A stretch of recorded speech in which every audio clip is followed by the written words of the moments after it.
নমস্কার, সুচিত্রাস কিচেনে আপনাদের সবাইকে স্বাগত। আমার আজকের রেসিপি রাধা অষ্টমী স্পেশাল রাধারানীর পছন্দের তালের মালপোয়ার রেসিপি।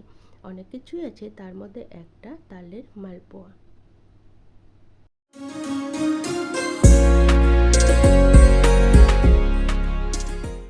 তালের মালপোয়া বানানোর জন্য সবার প্রথমে আমি একটা তাল নিয়ে নিয়েছি। তালটা কিন্তু ভীষণ নরম, দেখলেই কিন্তু বোঝা যাচ্ছে। এবার ভালো করে ধুয়ে পরিষ্কার করে আমি খোসাটাকে ছাড়িয়ে নেব।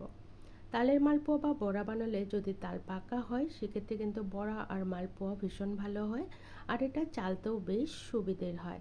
যদি শক্ত থেকে থাকে সেটা কিন্তু ভালো করে পাল্প বের করা যায় না, অসুবিধা হয়, আর সেই তাল খেতেও বেশ ভালো লাগে না। সম্পূর্ণ খোসাটাকে ছাড়িয়ে নিয়ে আমি এটাকে দুটো ভাগে ভাগ করে নেব।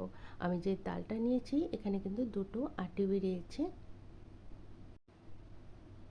এবার তালটাকে একটু চটকে নিব, আর এটাকে আমি গ্রেটারে গ্রেট করে নেব। চাইলে কিন্তু এখানে একটু জল দিয়েও তালটাকে ভালো করে চটকে নিলে হয়, তবে আমি যে তালটা নিয়েছি ভীষণ নরম গুলগুলা, তাই আমি এক্সট্রা করে আর জল দেব না। এরকম গ্রেটারে গ্রেট করে নেব, ভেতর থেকে সুন্দর কিন্তু পাল্পটা বেরিয়ে যাবে। চাইলে কিন্তু এটাকে চালনিতে নিয়েও চালা যায়। দেখুন কি সুন্দর পাল্পটা বেরিয়েছে। আমি এখানে এক বাটি পাল্প নিয়ে নেব, এরকম করেই ঘষে ঘষে নিয়ে নেব।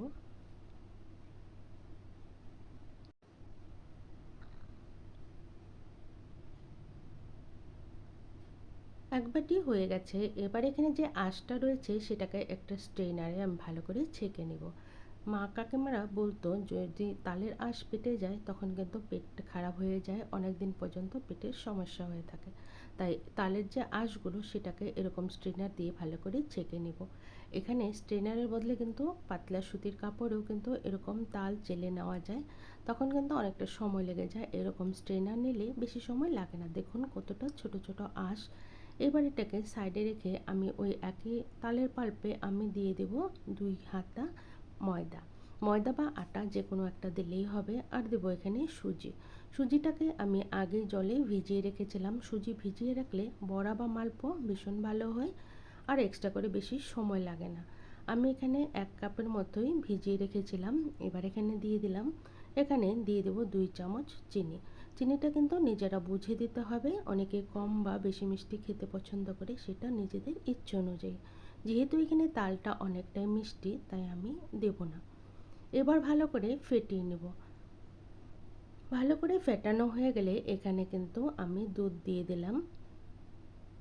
এখানে চাইলে কিন্তু অনেকে জল দিয়েও গোলাটা গুলে, তবে দুধ দিয়ে এরকম করে গোলা গুললে এই মালপোয়ার স্বাদ আরও কিন্তু ভালো হয় খেতে। মুখে দিলেই কিন্তু নরম তুলতুলে হয় খেতে।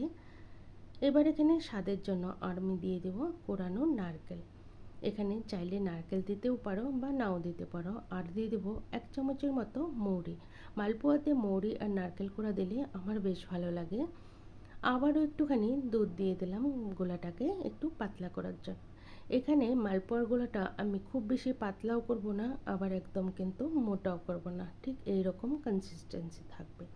তখন কিন্তু মালপোয়াগুলো একদম সুন্দর ফুলকো হয়ে যায়। এবার এখানে 1 চিমটি দিয়ে দেব লবণ। লবণটাকে দিয়েও ভালো করে ফেটিয়ে নেব। গোলাটা যত ভালো ফেটানো হবে পিঠাগুলোও কিন্তু তত সুন্দর হবে। এবার একটা কড়াই বসিয়ে কড়াইতে দিয়ে দেবো সাদা তেল, আর তেলটাকে ভালো করে গরম করে নেব। এবার 1 হাতা করে মালপোয়ার ব্যাটার আমি তেলে দিয়ে দিব। প্রথমে কোনো রকমের নাড়াচাড়া দেবো না, 30 থেকে 40 সেকেন্ডের মতো এভাবেই হতে দেব। নিচটা সুন্দরভাবে হয়ে গেলে আমি চিনি দিয়ে একটু হালকা হাতে নাড়াচাড়া দিয়ে দেবো।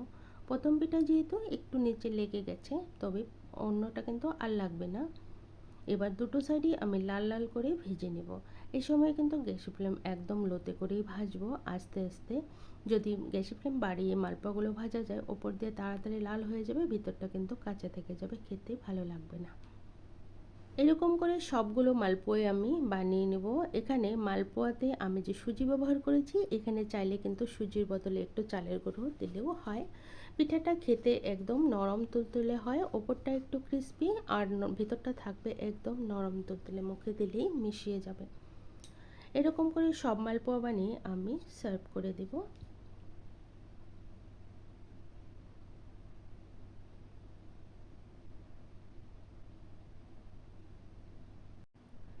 আমার আজকের এই মালপোয়া রেসিপিটা কেমন লাগলো অবশ্যই জানাবেন। যদি ভালো লেগে থাকে একটা লাইক করার অনুরোধ রইল। আমার চ্যানেলে নতুন বন্ধু হয়ে থাকলে চ্যানেলটাকে সাবস্ক্রাইব করার অনুরোধ রইল।